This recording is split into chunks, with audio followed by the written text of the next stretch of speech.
All right, welcome to RCAM. I'm your host, Ryan, and thank you for tuning in today. I hope all of you guys are having a very blessed day, and I hope everything is going well. Let me just make some modifications here. I think we're good. I think that looks great. All right. All right. Hopefully everything sounds good, looks good. Hope you guys are doing great. Really, sincerely, I mean that. Okay, we are in business. Just gotta make sure my background music is shut off. All right. Sweet, sweet, sweet, sweet, sweet. So today we are going to be discussing. Hold on a second. It looks like my frames are low. I think we're good. Give me a few minutes. All right, KMD, thank you for tuning in.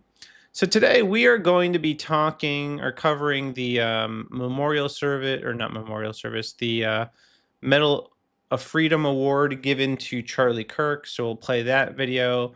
We'll also talk about these right-wingers who are getting canceled for saying some slurs and some, honestly, pretty unsavory things. So we'll talk about that.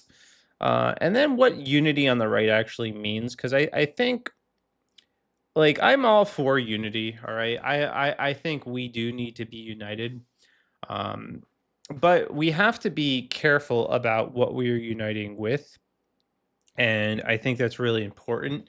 Unity that is not found in um, a common cause is a problem. And you have a lot of people that are diluting the cause in the conservative movement. And it's difficult to unite with those people because we have like the far right, which is like the pro Hitler crowd. And then we have, the more libertarian, conservatives, which are like the pro LGBTQ plus crowd. I'm not uniting with either of them. I'll be honest with you. I'm not doing it. They are not my people. They are not conservative, in my opinion. And, I'm not linking up with, godless people at the end of the day. It's just not happening to me. Or people that take God's name in vain. I'm not doing it. So we'll talk about that because I do think we got a lot to unpack here today. And sorry, is a little MIA last week. I think I wasn't able to get on for Friday, and I missed a couple streams last night, and that's not the norm for this channel. I mean, I am streaming 5 days a week, usually a minimum of an hour, but usually it's an hour and a half, 2 hours. I don't miss streams. It just doesn't happen. But it was my kid's birthday. I had a lot of planning to do, and I was just obnoxiously tired.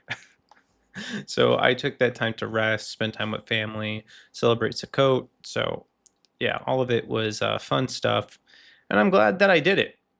So Anyway, we're going to get into today's topic today. We're going to be covering again the Medal of Freedom that's being or that was given to Charlie Kirk today, and rightfully deserved, honestly. Just a man that lived and embodied what it means to be free. And he was actually, I think, and Erica Kirk will say this in the speech, that he was somebody that thought freedom was was was instrumental, but not freedom to basically live in sin, but freedom derived essentially of morality is slavery. And I thought that was poignant, and important. And I think that is paramount to what it means to actually be free. Like the way I see it, we are either free to serve Christ or we are free to serve our sin. And one of them, there is a very hefty price. And I don't think a lot of people are willing to pay that price. I certainly am not. So I do think it's important that we understand freedom in the context of morality, and that morality is basically the guardrails for what it means to truly be free. Because total freedom will ultimately ensnare us to our own devices and our own desire.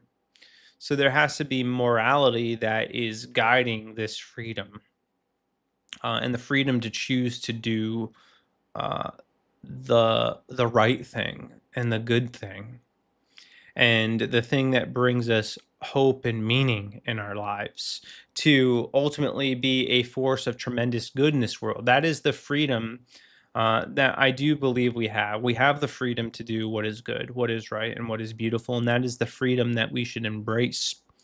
And I believe that is the freedom that is enshrined to us by the Constitution of the United States of America. And it's something that we should not lose sight of. Okay. So with that said, let's start this stream, and we'll watch it together. Boom. I think we're good. We're good. All right. Sweet. Oh, that's loud.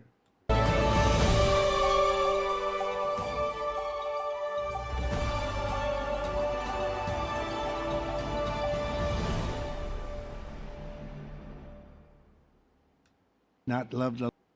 We have got to the point where literally anybody can build a I fully working hate app ads. without knowing how to code. This is base for. I need to download Brave browser. Presidential Walk of Fame, which you just saw, and that just opened. We wanted to get it open for this occasion. We were hoping we were able to get outside, and the weather allowed us to. It was supposed to be a terrible rainy day. I was telling Eric, and God was watching, and He didn't want that for Charlie. He just didn't want that. So it's really beautiful. It couldn't be more beautiful. Today we're here to honor and remember a fearless warrior for liberty, beloved leader who galvanized the next generation like nobody I've ever seen before, and an American patriot of the deepest conviction, the finest quality and the highest caliber, the late, great Charlie Kirk. It's just incredible that Trump is taking the time to honor this man. 5 weeks ago, our nation was robbed of this extraordinary champion. He was a champion in every way. I got to know him so well. He didn't like losing, and he was able to fight people that were enemies, and he didn't necessarily love those enemies so much. I heard he loved his enemies, and I said, wait a minute, is that the same Charlie that I know? I'm not sure, but I didn't want to get into it. But it was a horrible, heinous, demonic act of murder. He was assassinated in the prime of his life for boldly speaking the truth, for living his faith and relentlessly fighting for a better and stronger America. He loved this country. And that's why this afternoon it's my privilege to posthumously award Charles James Kirk, our nation's highest civilian honor, the Presidential Medal of Freedom. Thank you. It's awesome.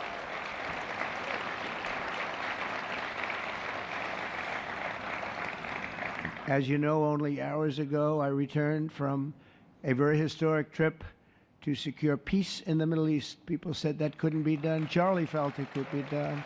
It's another win for Charlie Trump, man. felt it could be done. People still find problems with this. They'll still find fault, but Thank you. that's a huge win. Thank you. Thank you very much. But I raced back halfway around the globe. I was going to call Erica and say, Erica, could you maybe move it to Friday? And I didn't have the courage to call. But you know why I didn't call? Because I heard today was Charlie's birthday. And I said, you know, that was a definite. And I said, we're going to have to forget about some of those very big, very rich countries that expected me to be there. And I can tell you, based on the length of that flight, I wouldn't want to go back tomorrow. But I would not have missed this moment for anything in the world. Nothing. And he it's a literally very proves it by important being time for there. our country, and our country is doing so well. It's never done better. We are a country with almost now $18 trillion of investment coming in. Nobody's ever seen anything like that. Previous administration had less than $1 trillion for 4 years. We have more than 18, it'll be much more than 20 by the time the year, more than $20 trillion. There's never been a country in the world that had anything like that. What's happened to our country is incredible in a short period of time. Charlie was a big person for, sir, can we close up those borders, please, a little bit? You know, they're really leaking badly. I said, Charlie, I haven't gotten there yet. But, you know, it came out last 4 months. Literally nobody was allowed into our country. And the only people that were allowed in were people that came in legally. The borders are absolutely stone cold closed. And they reported 0, 0, 0, and 0. So that's pretty good. That's incredible. But he was a big believer. He wanted people in the country more than I did, frankly. He wanted them to come in legally. And he got his wish. October 14th is Charlie's birthday, and he should have been turning 32 years old. I tell you, when I first met him, he was like 22. And I said, boy, he's awfully young. But I thought he was older than that, you know. He looked a little bit older than his age. That's okay, you know. That's not good when you're old, but when you're young, it's great. He had the best of all things, but he was special.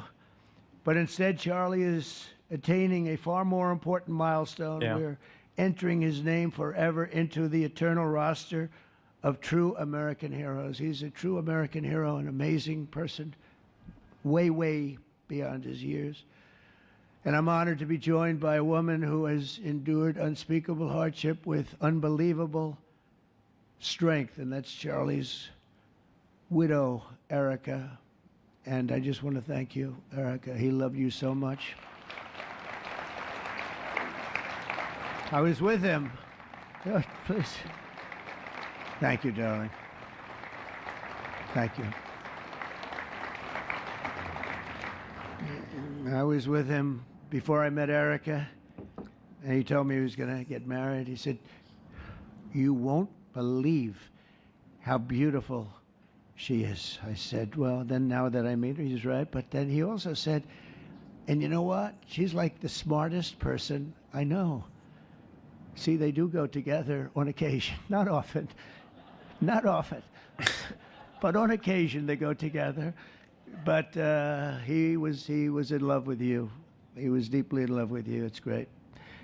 My wife has the best of both worlds because she is smart and beautiful and just all over an incredible woman of God. And I'm super grateful to have her. Erica, your love and courage have been an inspiration to all of us, and we will always be here for you, and we're always going to be here for your gorgeous, beautiful children, and we'll never forget what your family has sacrificed for our country. Man loved our country. When things were going badly for our country, he was so, as you know, angry. He would get angry because he said it doesn't have to be that way. We're also pleased to be joined by an incredible group of Charlie's friends, very powerful friends, actually.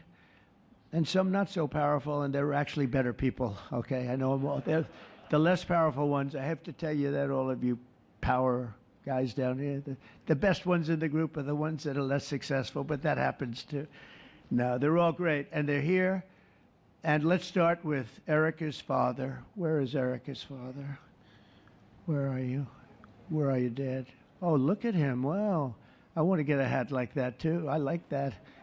How are you? Nice to see you again. Thanks as well to Vice President J.D. Vance, who's been fantastic. J.D., thank you very much. Great. Doing a great job. Did a great job on Sunday with George Slopadopoulos. Put him away pretty good. Second lady, who's a phenomenal woman, Usha Vance. Thank you very much, Usha. Thank you very much. Great woman. President of Argentina. He wanted to be here. That's Argentina's a serious flight, right? And he's become a superstar, and he's doing amazing things. Hey, Alicia Little here, and I'm excited to announce that the third annual AI and Marketing Summit is here. He's a MAGA person, but it's Make Argentina Great Again. That's what he does, right? And I want you to stand, please. Javier Milei. Doing a great job. Thank you very much. Many members of my cabinet are here. Just about all of them are here. I won't go into every single one of them, but I'll announce a few of the people that have really turned this country around and helped me. Incredible people. Speaker of the House, Mike Johnson. Where is Mike? Mike, what a job you're doing, Mike. What a job you're doing. And I watched you this morning, and you're in there trying to say, look, just let the country open. Everything will be fine. We're dealing with some radical left. Oh, this is a lunatics. Pretty long speech. And I just wish Charlie was here to fight us. I think the fight would have been over already. He would have had a march on the Capitol by people whose average age is about 21, because there's nobody that had that relationship with young people. Right, Mike? So thank you, Mike, for being here. House Majority Leader Steve Scalise.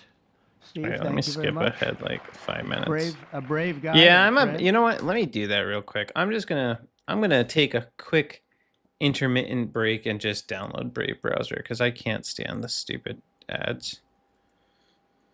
I can't stand them. So let me just do this real quick.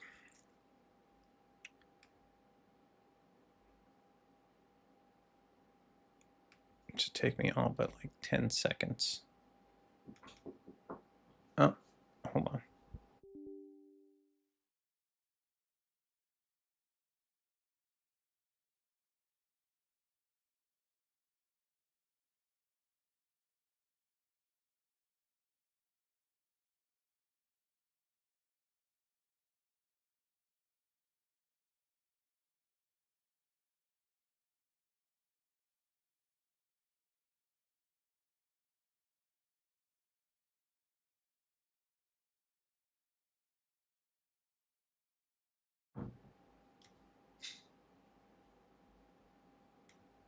Sorry, that was my kiddo. Had to make sure she was... what is this? Is this Brave browser? All right, I think I'm good. Let's see. Remove from Brave. All right, let's just get this going. And let's see how it does on Brave browser. All right, KMD. Let's hope everything goes smoothly. All right, I got it here. Let me copy and paste this in the Brave. I'm gonna have to change it, my browser thing too, because hold on a second. Now let me change the browser I'm playing from. Give me a second. Give me a second.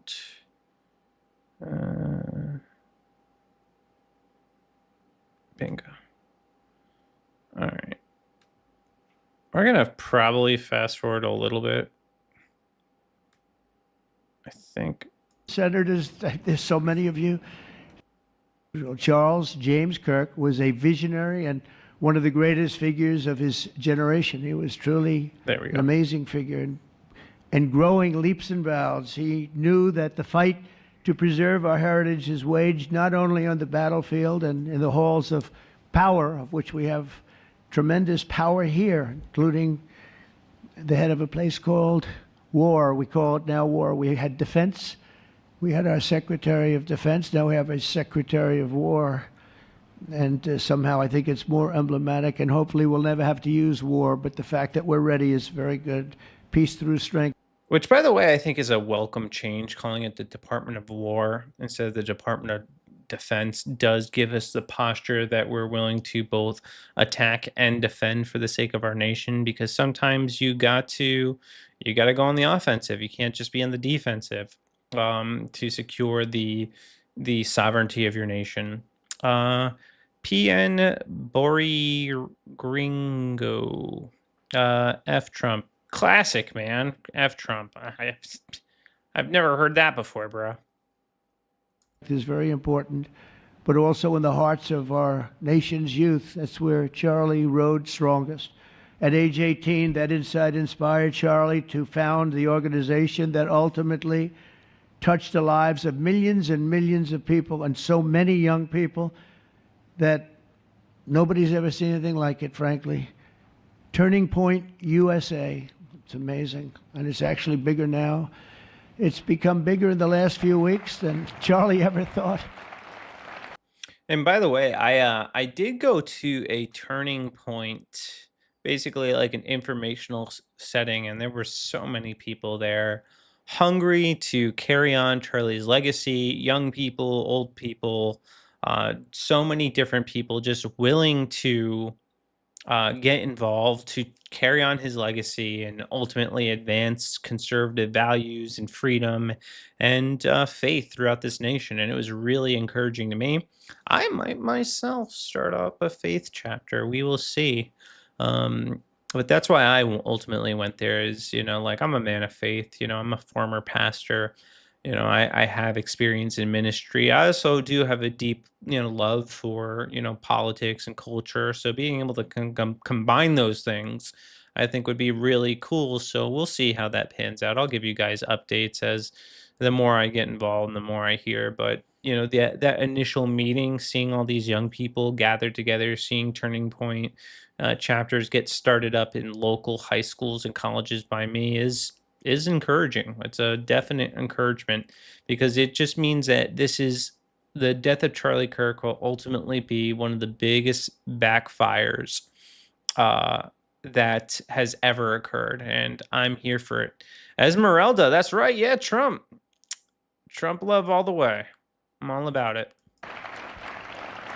I think his end vision in many years from now would have been just a fraction of what it turned out to be in a couple of weeks, right? It's amazing.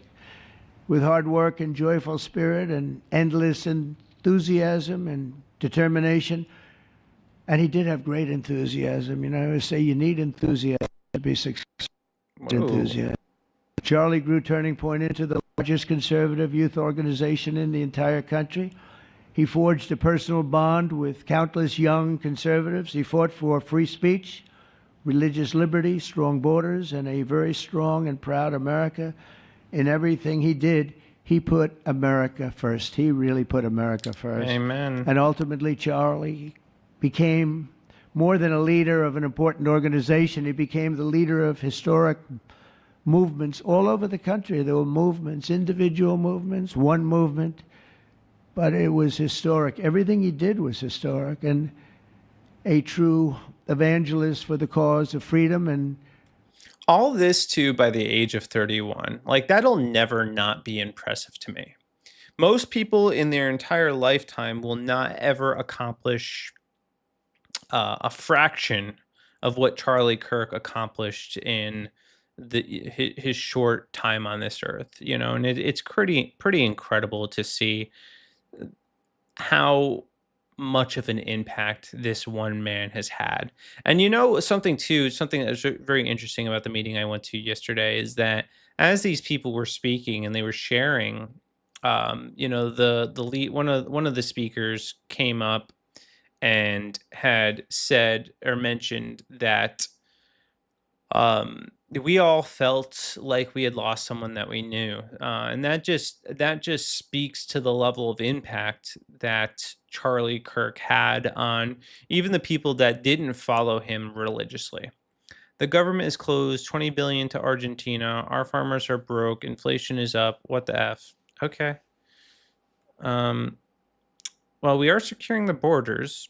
The government is closed because we don't want to fund healthcare for illegals. So you can blame a Dem. Blame a Dem for that. 20 billion to Argentina. Couldn't comment on it because I don't really know what you're talking about. Farmers are broke probably because of leftist green policies that they're still reeling from. And I can give you inflation is still a problem, and that does need to be taken care of. But we expected a little bit of inflation because of the tariffs. I expected that to kind of continue for a little bit. I am hoping it ends soon, though, because that is frustrating. The word of Almighty God. God was very important to Charlie. He would say, if you don't have religion, you're not going to have a strong country. It's true.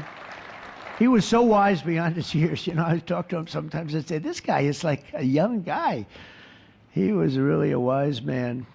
From the time Charlie worked on my presidential campaign in 2016, and he was there right from the beginning. He liked me. I don't know. I have no idea why. What the hell was he thinking?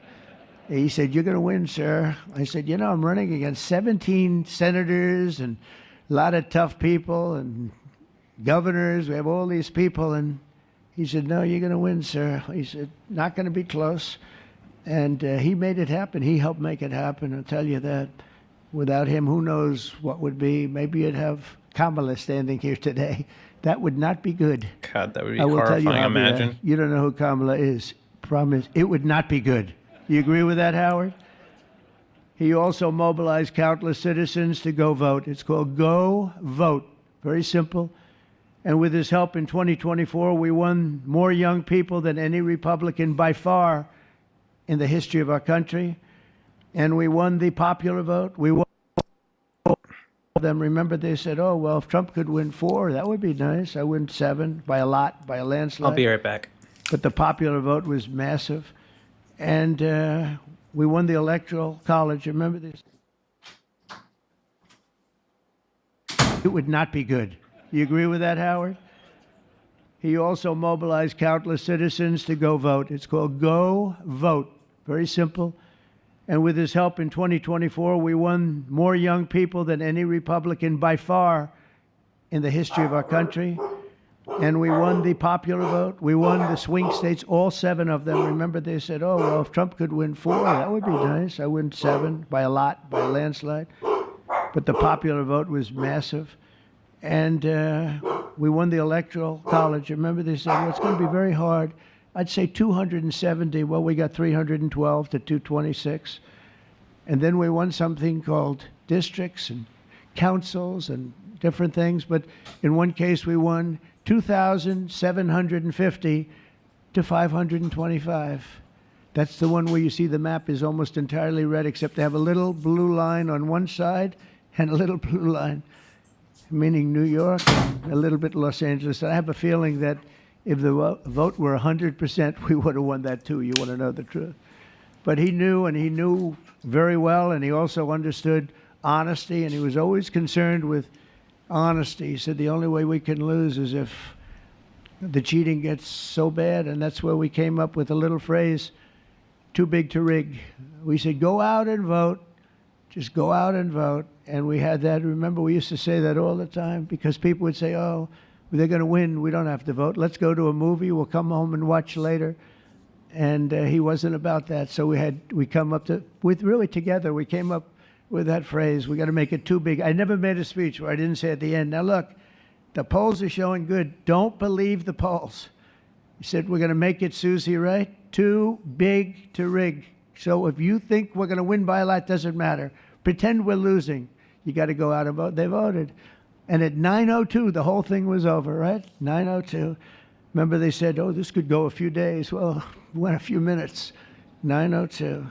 And he Yeah. knew that. And I felt it, but he knew it. He knew it. I think he knew it more than anybody. But Charlie never missed an opportunity to remind us of the Judeo-Christian principles of our nation's founding or to share his deep Christian faith. In his final moments, Charlie testified to the greatness of America and to the glory of our Savior, with whom he now rests in heaven. And he is going to make heaven. I said, I'm not sure I can make it, but he's going to make it. He's there. He's looking down on us right now. It's so incredible. Look at this, how this turned out. No, a This lot was of supposed to be people are criticizing Trump about this comment about being unsure if he's going to make it to heaven. And people are saying that he has bad theology and all that. I actually, is the stream as a whole a bit laggy, or is the video laggy? Because let me see.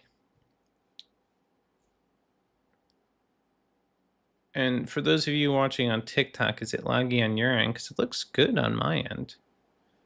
Doesn't look like there's any lag. Looks pretty clear. But anyway, I actually do think that this was like a little bit of Trump being self-deprecating, to be honest with you, and an acknowledgement that he does not have it all together. And I think I would prefer that than somebody that thinks that they have everything together, that they're perfect, that they're God's gift to the earth, and that they are worthy of heaven, because like it does communicate a degree of humility that I don't think would hit the same way if you had somebody that was so sure of themselves. Now, this doesn't mean that you can't be confident in what you believe in, because I am confident in what I believe in, and I feel pretty confident, pending nothing changes, that I will be going to heaven. Hopefully, we'll see. But I would definitely like to, and I aim to be somebody that recognizes my own shortcomings and constantly tries to improve and flee from sin and turn to righteousness. That's what I'm about. And I think Trump is demonstrating kind of that heart posture here.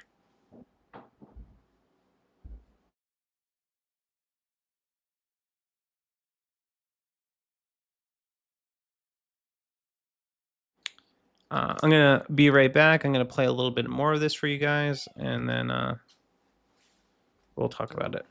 dark and cloudy. Not dark and cloudy, is it? Look at that, how beautiful that is.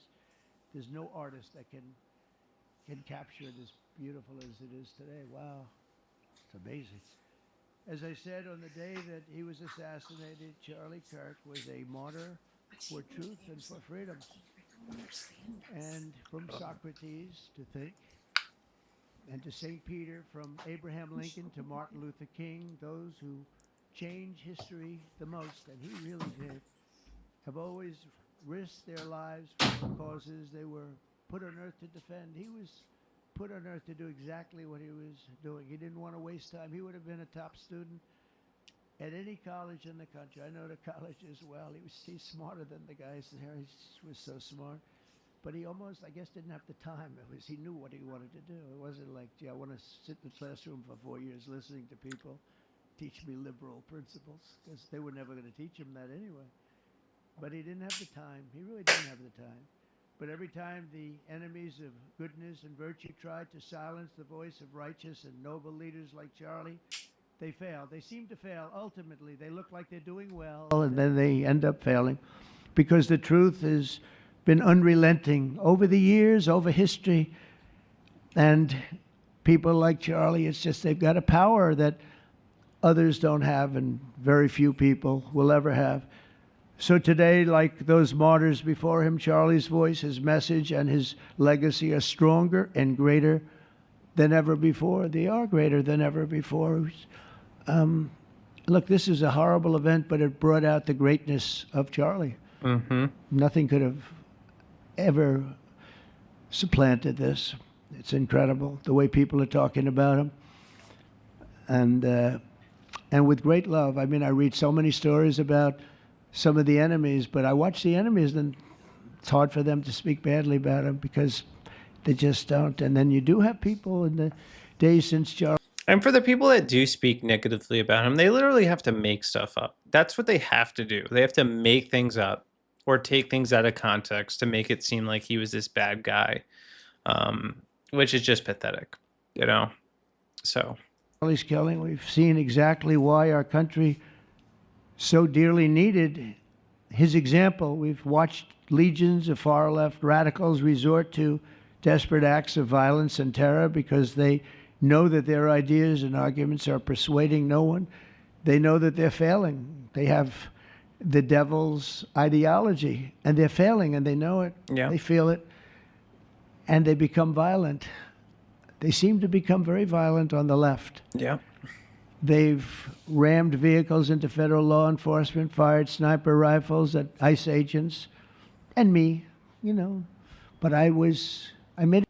Yeah, and then these people want us to feel bad for them, you know, and then they try to make it seem like the ICE agents, you know, when you get these snippets of these ICE agents, you know, rounding up crying women. It's like you don't see everything else. You're never gonna see like the bad people that we're removing, only only the ones that are tear jerkers, you know, only the ones that are going to elicit an emotional response, you know. And thank God for social media, and thank God for people on the ground doing reporting on some of the stuff that's happening, so that we can draw our own conclusions and that we don't have to run with just the mainstream narrative. We can see with our own two eyes the type of people that we're dealing with. A turn at a good time. I made a turn at a good time. I turned to the right. Charlie couldn't believe it, actually. He said, how the hell did you make that turn? I said, I don't know. But fired rifles and threatened the lives of our Supreme Court justices, our great justices. They have to be protected. We just issued a lot of money, $60 million, to protect the Supreme Court justices. Very important. We can't let anything happen. In places of worship, we're protecting our people. We've seen that a candidate for Attorney General in Virginia boasted that he would want to see the Republican legislature, a legislator in Virginia, shot in the head and to see his children murdered. He actually said this. Now, this is crazy because I am going to end up talking about kind of cancel culture and a little bit about how the left wing always protects their own no matter what, and the right wing doesn't, and how that does hurt us. But I do think, unfortunately, fortunately, if we are principled, there are certain behavior that we will not stand by. But the left they don't have like a guiding moral authority. All right, that they don't. So, like, when they have Jay Jones, who is basically saying, you know, he wishes, Republicans and their children get shot, like, they're good with that. They actually support that. They don't care about that. So they're not going to condemn that person because they don't really have a guiding principle. The right does, though. And I think it's harder for us to rally behind someone on our side that might say something questionable, because we do like at the end of the day, my allegiance is not toward Republicans, and it's certainly not toward Democrats. My allegiance is toward Jesus and doing what's right and standing up for what's right, even if that means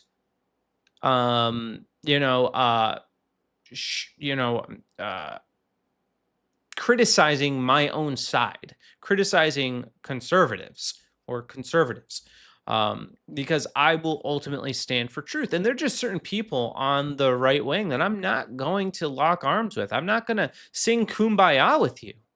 It's just not going to happen. Because I believe in a higher authority. I do not believe, the GOP talking points are where where we unite behind. I believe it's ultimately in Jesus. And if you oppose the cross, if you oppose Christ, then you are no ally of mine. I don't care what label you slap in front of yourself. You are not an ally. You know, you just aren't. I'm not going to link arms with progressive conservatives. You know, conservatives that are saying, LGBT without the T. Like, no, I don't like all of it. I'm against all of it. I'm against all of it. I'm also not going to lock arms with people that praise Hitler. Like, I'm not about that. I'm not down with that. I just can't get down with that. Or people that are actually racist. And I don't throw that term around lightly at all. Like, you have to be, do something that's blatantly racist, but I've seen actual blatant racism from the right. And it's disgusting. I find it disgusting. And I don't want to link arms with those people. Now, will I give them more of a benefit of a doubt than I would a leftist? Yeah. Yeah. And I will call them to basically to take them to task on it and hope that they change their ways. But to link arms with them, I'm not going to do. And I'm not going to do this with Muslims either, by the way. You have a large swath of conservatives that decided that they want to play footsies with Islam. Yeah, not me. I'm not down with that at all. At all. These people are taking over our country, and you want to link arms with them? They want to subvert what we believe in.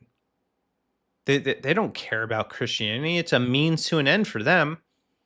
So why would I want to link arms with them? I don't. Or Zionists, for that matter.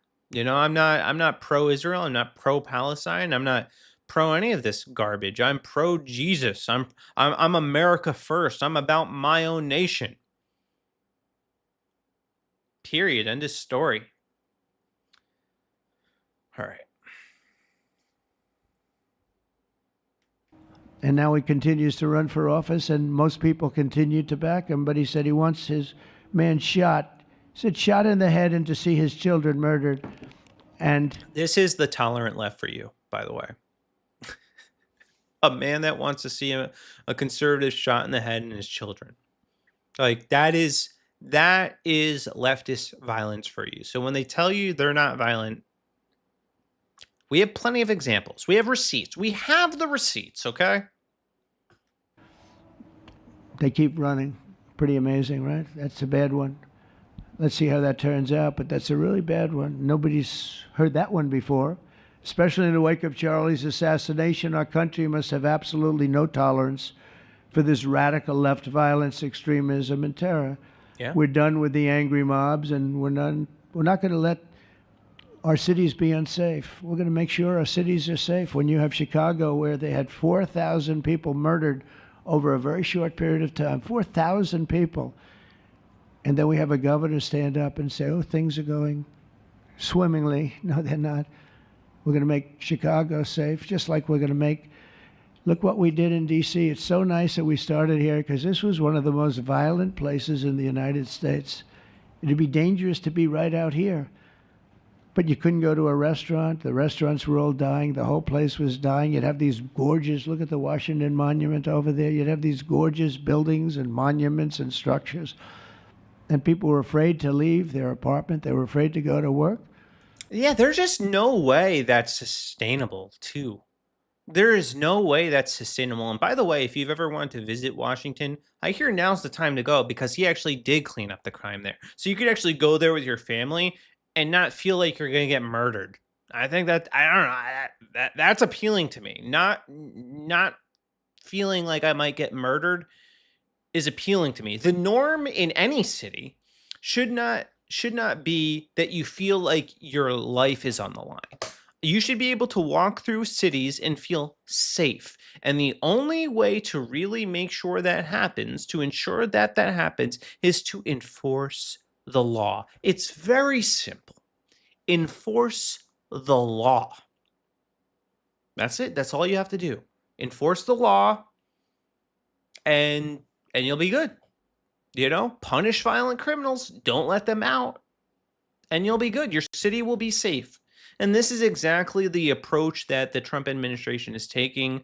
They're actually enforcing the law and keeping citizens safe. Radical concept, I know, but something that is necessary if you want safe cities.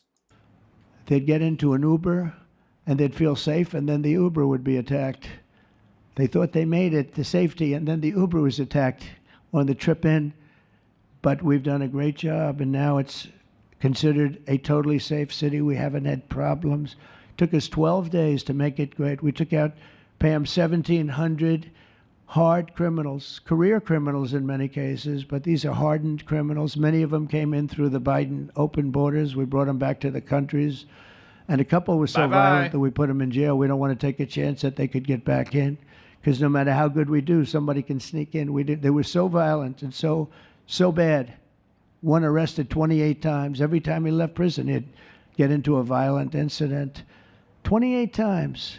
And we put him away for a long time. That's crazy. But we're done with the angry mobs. We're done with it. This is such an unbelievable place right now. You take a look where you can walk down the middle of the street with your wife or your husband. Your children can walk. They can walk alone. It doesn't matter. They can walk anywhere in Washington, and they're safe now.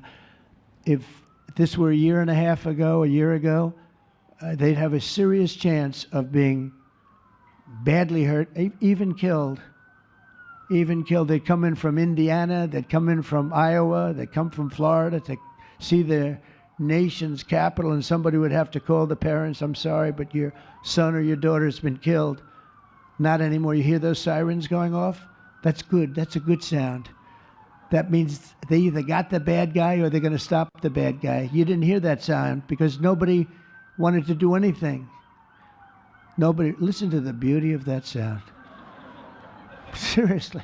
And that's the real deal sirens. They're not politically correct sirens. You hear them, they're about 3 miles away. That's great. What a beautiful sound. They're stopping crime. That's what they're doing.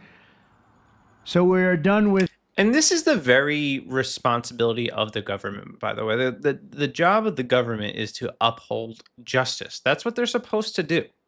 Okay? And when you have people reneging, you have these mayors and these governors reneging on their responsibility to protect the citizens in their state, well then, yeah, it does fall on the government to do something about it, because you can't have 4,000 people a year getting murdered. All right? You can't have that. That sounds crazy to me. The voices of fools, they're fools, and death threats, and we're going to make our cities safe. And I thought it was Charlie's, one of his biggest dreams was that. He couldn't believe it. Chicago is going to be a great city again. We've already, we sent people in there 6 months ago, and this governor said, well, crime is down. Yeah, that's because we had the FBI in there for 6 months, just preparing it for the bigger surge. And they've done a great job, the cash and the FBI. They've done a great job, and they love doing it, They love being able to do it. They were restricted from doing it. They couldn't do anything. Let's just take a break for this real quick. I want to bring up another video that I think is pertinent to this conversation, because I saw it earlier and I thought, oh, this is amazing. This is amazing. And I want to share it with you guys real quick, because it'll show you too, like, people getting white pilled on Trump coming in and actually, cleaning things up. Hold on a second. I gotta find it. All right, here it is. Bingo.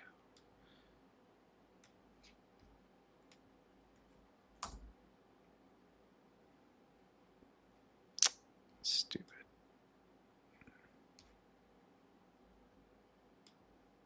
All right, here we go. All right, let's play this. I ain't gonna lie, bro. I think it's true time. I was against pretty much everything that was coming towards Memphis. I was against his National Guard, all these different police units, all this military, all this shit. I was against all this shit coming to the end, right? Especially when I was the one learning shit about Memphis and how the crime been down 25% than it has in like hella years and shit. Like, Memphis been doing good. We just had the most peaceful summer in a long little time. Just for these folks to still come with this shit. I was against this shit, bro. And then I seen the numbers after the first week of rounding up niggas. These folks then got 16 convicted murderers off the streets in 1 week. Black people. I know there's a lot of Memphis folks talking about all the niggas gone now and they over here, the police pulling over all the good, hard-working people. Hey, if that was the case, I'm sorry. But I can't wholeheartedly say they doing a bad thing now that I just seen them numbers, bro. I'm gonna just be honest. And I'm a real Memphis nigga. I love my city. I love once again, nigga, this where I'm at. As I wait on the motherfucking bus, I'm in the heart of this shit. I love this shit. But I would be lying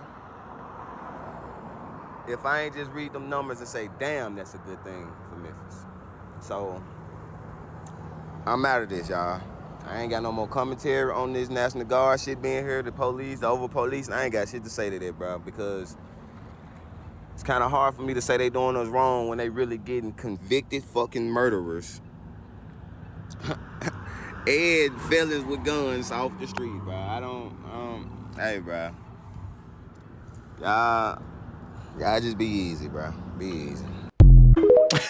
Yeah, I mean, those results speak for themselves. How could you be mad about it? You mean they're making our city safer? How dare the Trump administration? Like, are you guys crazy? Come on. Come on. Like, this is a good thing. Like objectively, it's a good thing when criminals are being locked. 16 convicted murderers in 1 week. What's there to be mad about? He brought in the military to do this thing and he's using them to lock up criminals, bad people that are murdering your citizens. And now crime is down to 25%. You know, I'm going based off of what this guy was saying about Memphis. That's incredible. That's a big deal. And I think, yeah, we should appreciate that fact because that is phenomenal. So yeah, Trump is doing the Lord's work, honestly, by locking up these criminals and using the military to take over where these Democrat-run cities have failed. And maybe, listen, I don't want the military to be a permanent presence in these cities. Like, they wouldn't have to be if the Democrats just did their damn job. Do your job. Punish criminals. Stop letting this repeat offenders out over and over again.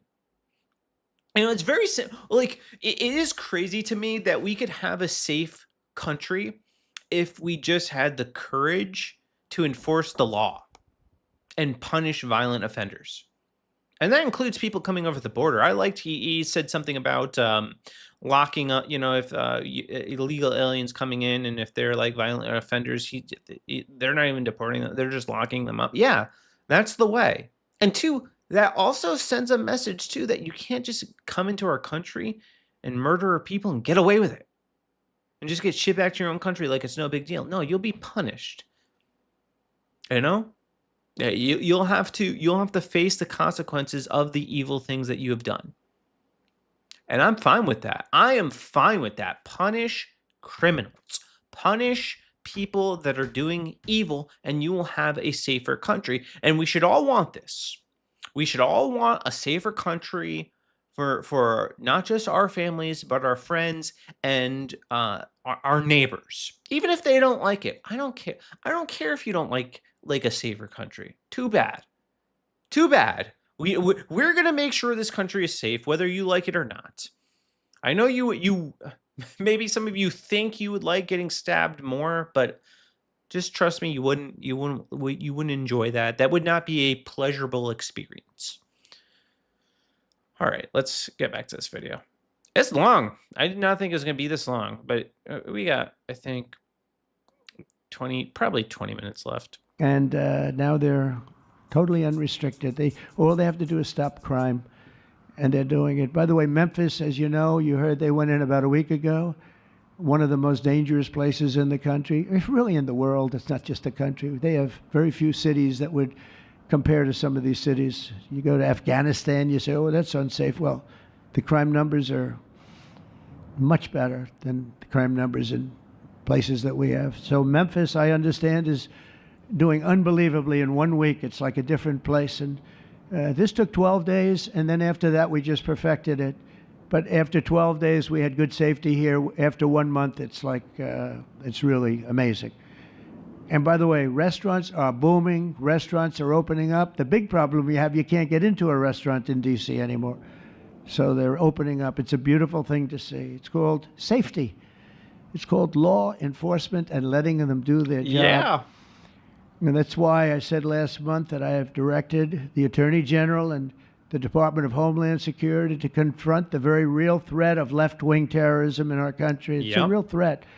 Not when you confront it, it's not, because they're not brave people. In fact, they're cowards. When you confront them, they immediately fold. You have to see them fold. You have to see them crying. They fold. But it includes dismantling the networks that fund them and finance them, and we're finding out who those networks are. We already know quite a few of them.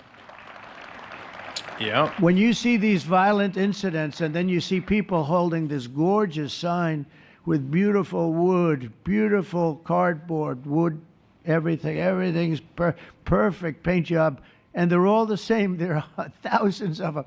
You know that they weren't made in the basement out of love. They were made by anarchists, and in some cases wealthy. I'll probably find some of my nice friends that are up there being so nice to me, especially lately. They're being very nice.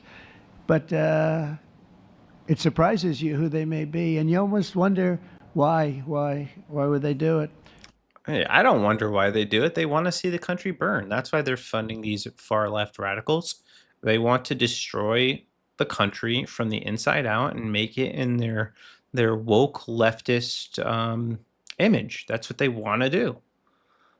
So yeah, they're going to fund people that fundamentally hate the country and want to sow discord.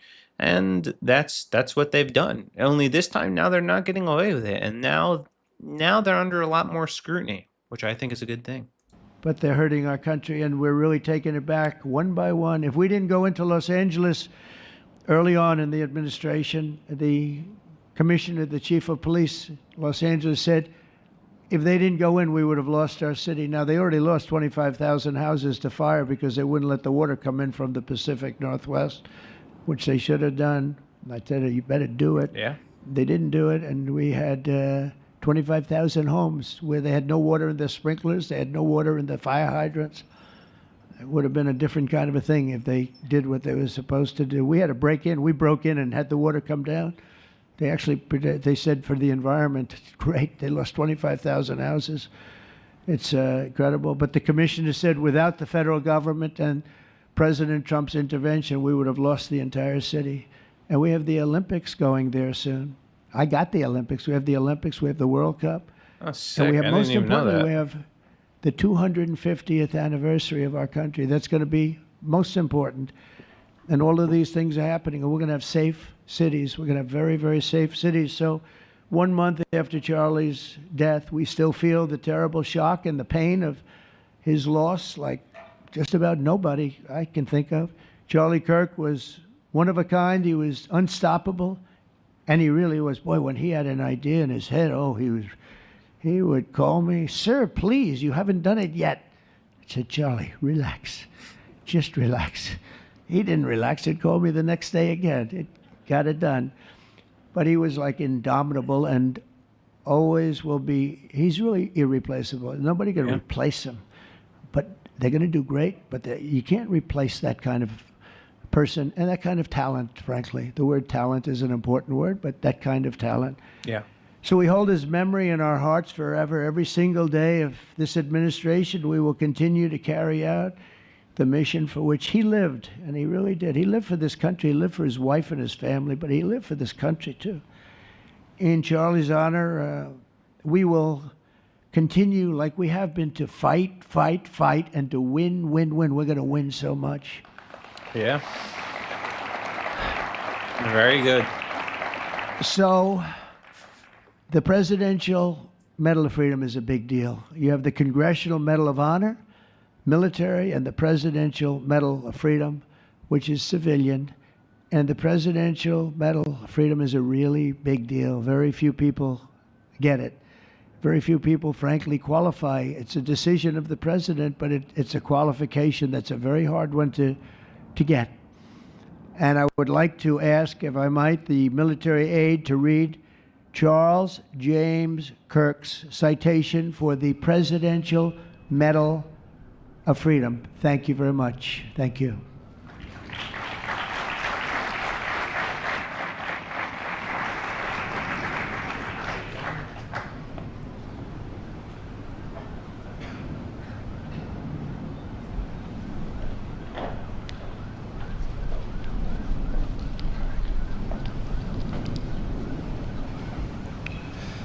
The Presidential Medal of Freedom is awarded to Charles James Kirk.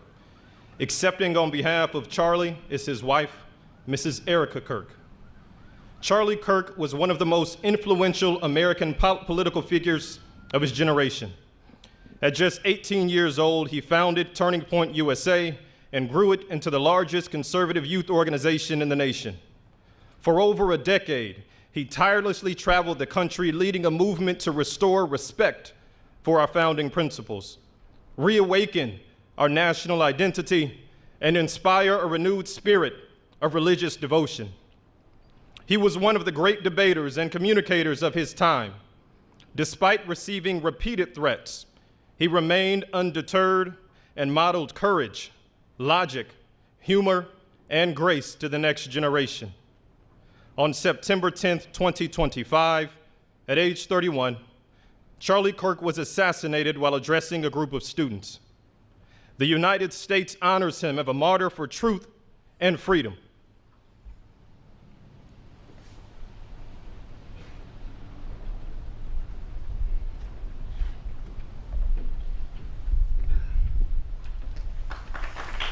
And that's beautiful, man.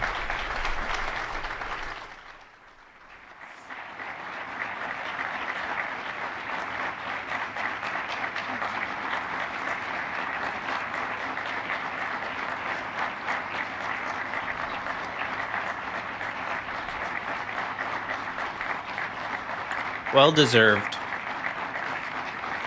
And a truly great way to honor him.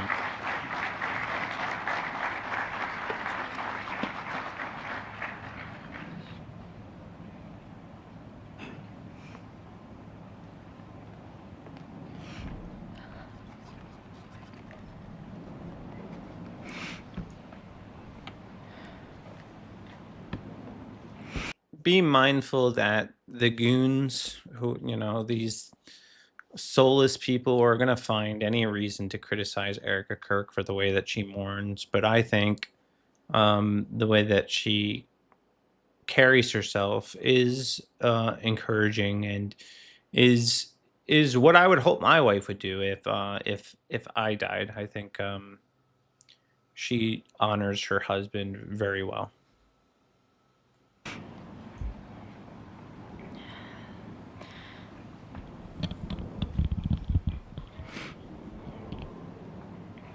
Thank you, Mr. President, for honoring my husband in such a profound and meaningful way. And thank you for making this event a priority amid the peace process in the Middle East. Thank you.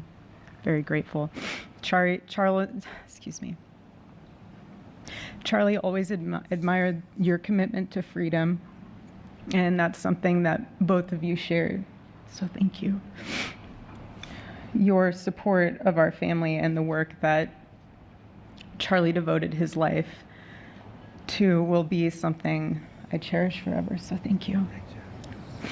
To our gracious First Lady in her office for making this event possible, thank you as well. It's beautiful. To Vice President and the lovely Usha Vance, your friendship has been an unbelievable encouragement. Thank you. And to all our friends and family that are here and watching from all around the world, thank you for loving us. Thank you for praying for us and for believing in what Charlie believed in. And to our Turning Point USA staff and the Charlie Kirk Show staff, We love you more than you could ever know. And to the Turning Point USA chapters that are watching all across America right now, you are the heartbeat of this future and of this movement. Everything that Charlie built, you guys are the legacy holders of that. You are living proof that his mission did not die with him. It lives through you. And Charlie always said the next generation will decide whether freedom endures. And because of you, I know that freedom will endure. It will. And today we're gathered not only to celebrate Charlie's birthday, but to honor a truth that he gave his entire life to defend, and that's freedom. The very existence of the Presidential Medal of Freedom reminds us that the national interest of the United States has always been freedom. Our founders etched it into the preamble of our Constitution, and those words are not relics on parchment. They are a living covenant. The blessings of liberty are not man's invention, they are God's endowment. Charlie lived for those blessings, not as abstract words, but as sacred promises. He used to love to journal about this topic all the time, and with such a heart postured of gratitude. And he believed that liberty was both a right and a responsibility. And he used to say, freedom is the ability to do what is right without fear. And that's how he lived. He was free from fear. He was free from compromise, free from anything that could enslave his soul. His name, Charles, literally means free man. And that's exactly who my husband was. He was a free man.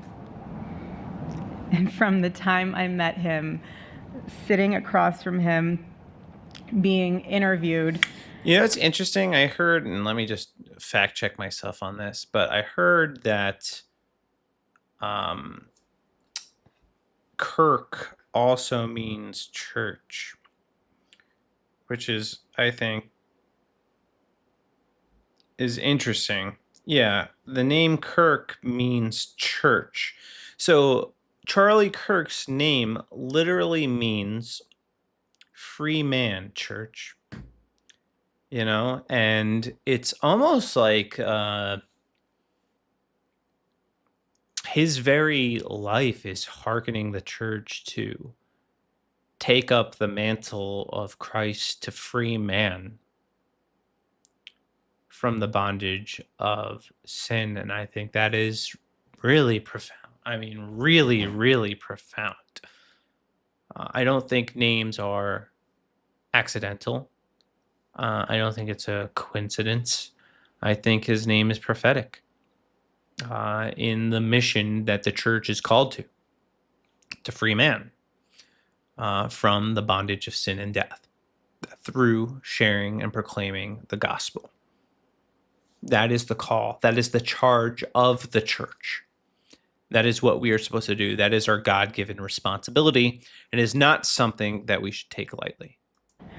On politics and philosophy and theology, anything that Charlie loved, any topic he loved. And I just saw the fire in his soul, and there was this divine restlessness within him that came from knowing God placed him on this earth to protect something very, very sacred for all of us. And he never stopped fighting for people to experience freedom. He didn't. Charlie often said that without God, freedom becomes chaos. And he believed liberty could only survive when anchored to truth. And I remember in one of his speeches, he told the audience that the opposite of liberty isn't law. He said it's captivity. And that the freest people in the world are those whose hearts belong to Christ. Amen. But what's so powerful is that Charlie had the ability to communicate so brilliantly across all generations. And he reminded us that in a world that tells us freedom is doing whatever you want to do, the real freedom is the power to live freely and to do what is right. And in one of his journal entries, he wrote that he wanted everyone to know that you can't have liberty without moral responsibility. Freedom divorced from faith eventually just destroys itself. And what's so fascinating about all of this is looking back these past 12 years of Turning Point USA and his mission, there's almost this veil of sacredness. Because what I realize is that while he was building an organization, he was also building a movement. Yeah. One that called people back to God, back to truth, and a movement that was filled with courage. And ironically, for a man who impacted millions, Charlie never desired to be the center of attention. He just wasn't. My husband was not a man of extravagance. He loved simple but deeply meaningful things. Truly. He loved his late night walks. He loved buying more books than he could ever read because he felt there was no such thing as a book budget.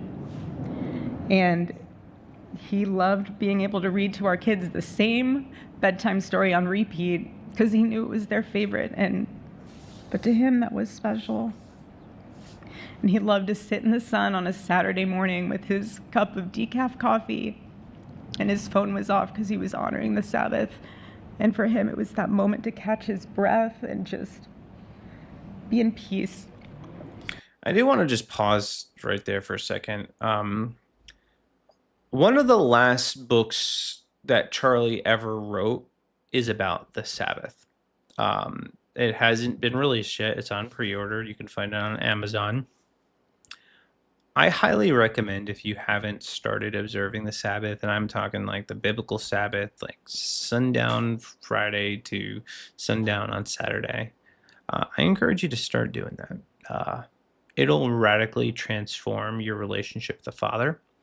It is one of the 10 commandments. It's the fourth one: remember the Sabbath and keep it holy. It's also the commandment that we have all seemed to have forgotten. And I think it's time that we remember the Sabbath. It's a time for us to recharge and reconnect with our Creator, to shut down the noise of this life, to rest in His presence from the burdens that we face during the work week, and just to be intimate with God and to enjoy time with our family. And we have a lot of things jockeying for our attention throughout the week. A lot. God commands one day for us to rest from it all, to shut out the world, to spend time in His presence, to spend time in prayer, to spend time with the people that we love, and just get a little bit of a glimpse of what the kingdom is like. So I do, again, I charge you, I encourage you, keep the Sabbath. I promise you, if you start carving out time on Saturday to rest from your labor and to spend time in Scripture, you will see your relationship with God grow exponentially. You will grow in ways that you never dreamed of. You will experience a connection with God that has been lost for a long time. So I keep it, remember it, and don't forget it. I do think that is very, very important. I just wanted to take a minute just to encourage you guys to do that if you aren't already. Because he was unreachable at the moment, and he preferred quiet birthdays.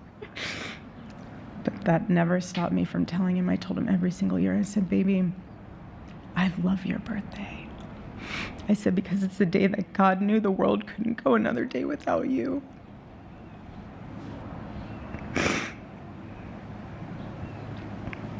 And so the rhythm of our usual birthday celebration for him was mint ice cream, mint chocolate chip ice cream. He only had it twice a year, on his birthday and 4th of July.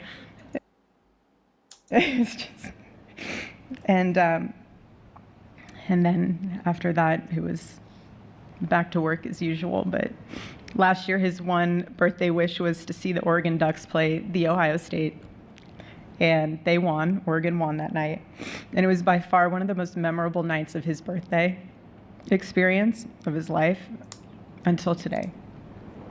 And so, honestly, President Trump, I have spent 7.5 years trying to find the... KMD, that's awesome. That's a good name. My name means Little King, which I think is pretty cool. Perfect birthday gift for Charlie.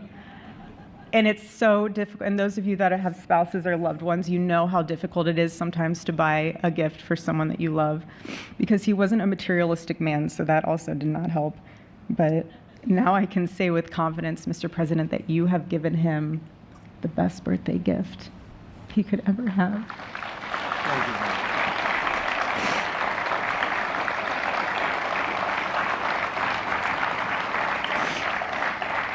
It's such an honor and the recognition of a life lived for defending freedom.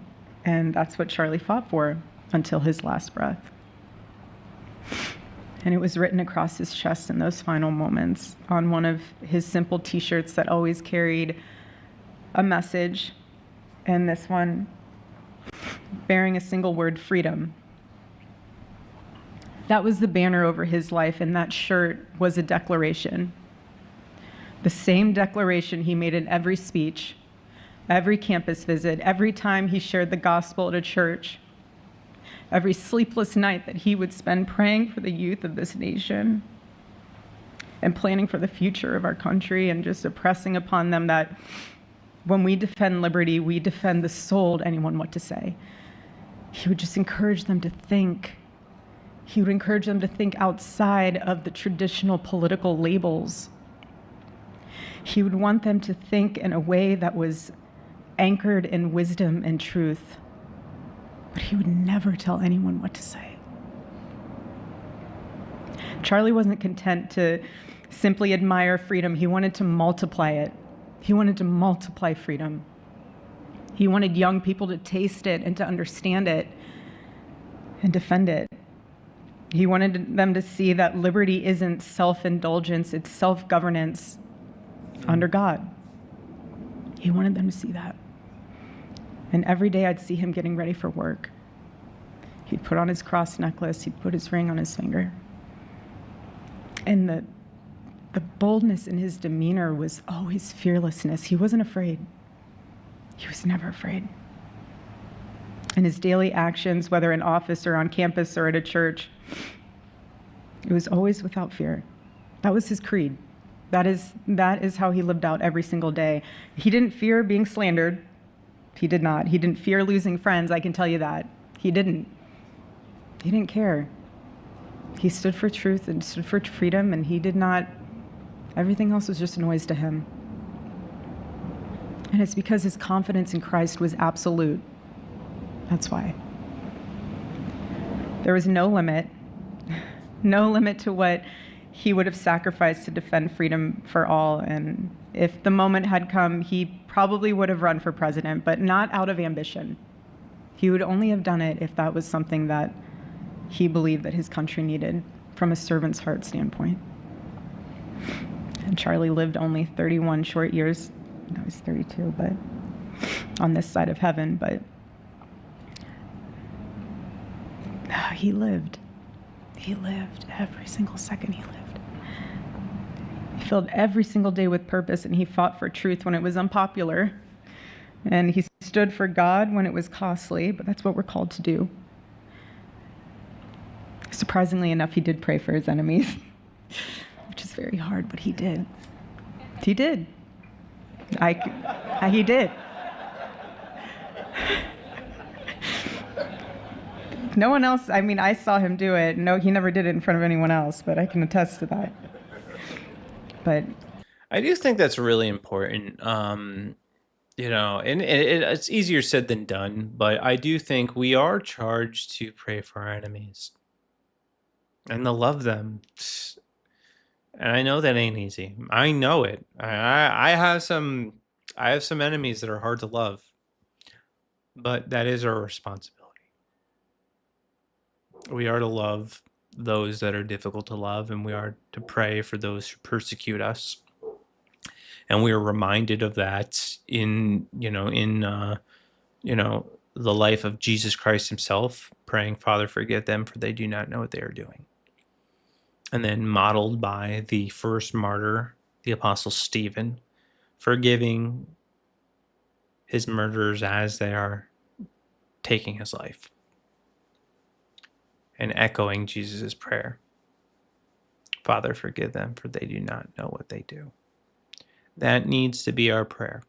We need to pray for our enemies, those people that rub us the wrong way, those people that get under your skin. If you see somebody's name pop up and you're like, oof, that person annoys me, that's a good indicator that you need to pray for that person. If there's somebody where you see their name, you're like, oh no, not this guy. Yeah, pray for that person. Use that as a time to press in and pray.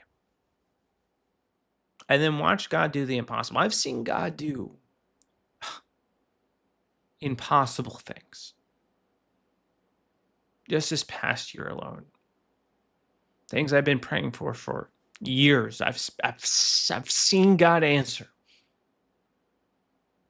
A loved one of mine, somebody I care about deeply, receiving the gospel. And now he wants to get baptized. I'm just like, my God, you were so good. You were so, so good. So don't underestimate the power of prayer, especially for your enemies, because they need it. He also loved people when it was inconvenient. And he ran his race with endurance, and he kept the faith. And now he wears the crown of a righteous martyr. And for me and for our children, the truth really steadies our grief, because heaven gained what earth could no longer contain: a free man made fully free. And to all watching, this is not a ceremony. This is a commissioning. And my message is simple. I want you to be the embodiment of this medal. I do. I want you to free your medal. I do. I want you to free yourself from fear. I want you to stand courageously in the truth.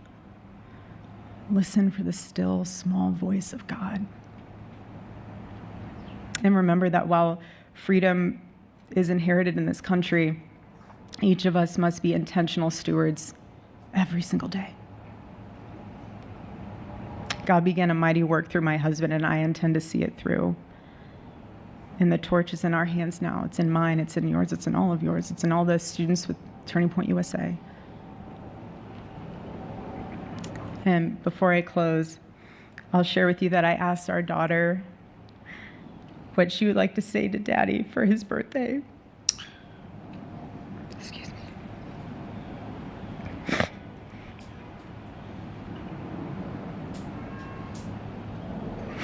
She said,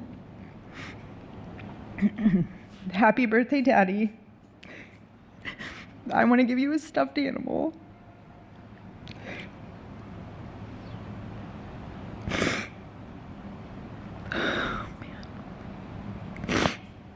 I want you to eat a cupcake with ice cream, and I want you to go have a birthday surprise. I love you," is what she said. And while our son... Oh, man, that is heartbreaking. I mean, just absolutely heartbreaking. I have 2 kids and another on the way, and I love my kids so much. I could not imagine leaving them. And then having to explain that. to your daughter.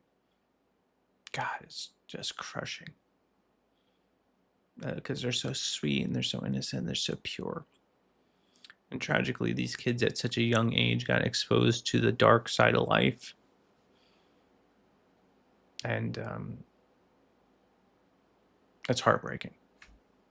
He's precious. He can't yet speak. In classic Kirk family fashion, his actions spoke louder than his words, and his gift to you, Charlie, and myself for that matter, was deciding to become the man of the house and be fully potty trained at 16 months.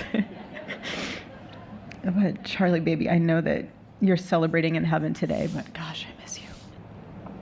We miss you, and we love you, and we promise we'll make you proud. And Charlie's life was proof that freedom is not a theory, it's a testimony.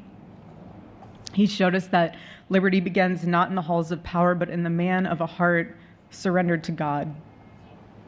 And so today, as we honor Charlie with this incredible Presidential Medal of Freedom on his birthday, I stand here with tears and just a humbled heart and spirit, because his story reminds us all that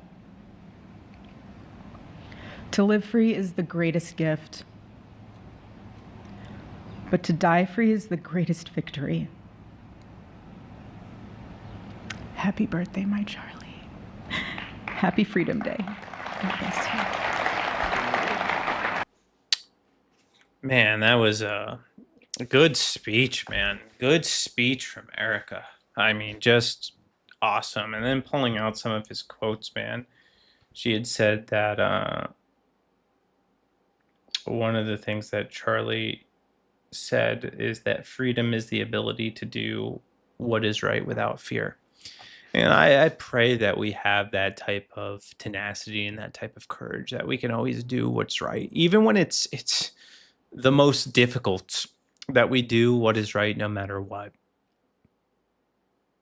You know, that should be our heart's cry.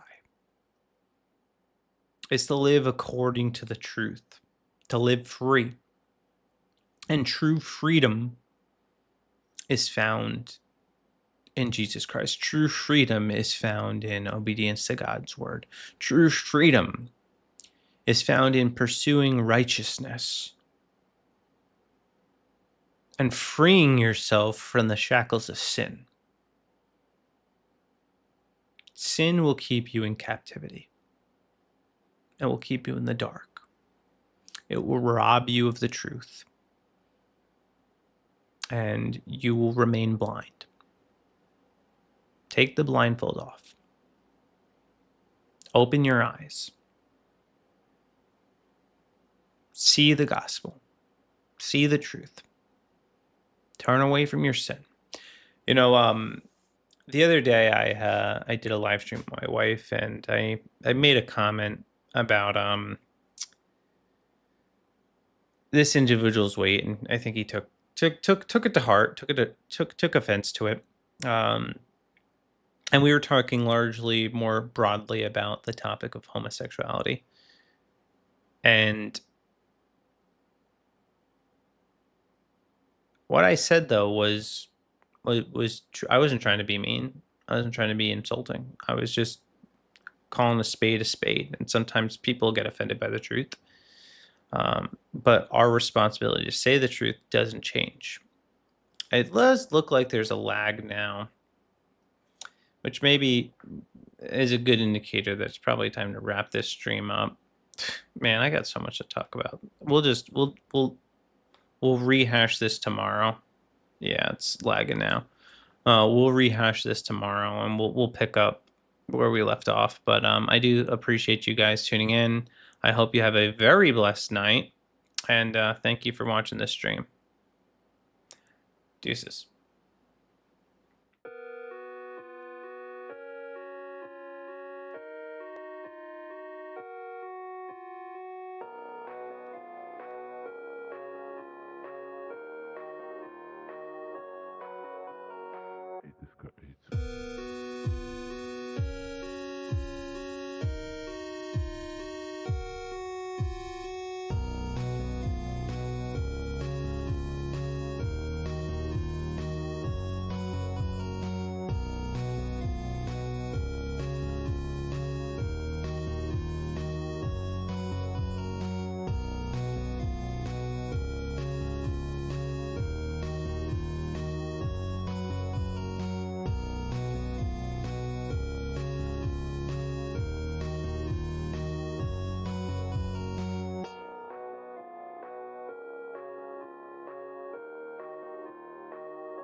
you.